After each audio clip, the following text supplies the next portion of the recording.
अभिमत दाता हित पर लोक लोक हित मत।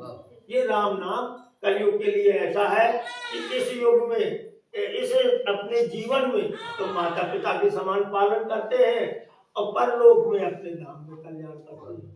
तो ऐसा नाम है ये। इसलिए यहाँ जो है पहले नए नए है कुछ लोग को बताया कि इसमें राम राम राम के अलावा कुछ मिलावट नहीं, शुद्ध राम राम।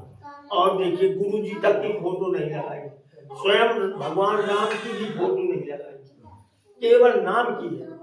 क्योंकि अगुण सगुण दो ही ब्रह्म स्वरूपा, निराकार साकार ब्रह्म के दो स्वरूप है, लेकिन उनसे भी बढ़ के ये निराकार और साकार की पूजा नहीं है, नाम की पूजा। नाम की पूजा। हाँ, अकद अगाध अनादि अनूपा दोनों स्वरूप है।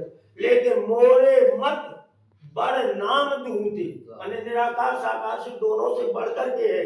तुलसीदास जी कहते हैं मोरे मत बड़ नाम ढूंढते किए जिए जोग निज बस निज बूते। जो राम राम राम राम कहते रहो, चाहे साकार हो चाहे निराकार हो, आपके बस में हो जाएगा। जहां हो वहीं आएगा, वहीं कृपा होगी। तो जा पर कृपा राम की हुई और ता पर कृपा करे सब कोई। राम राम की जय।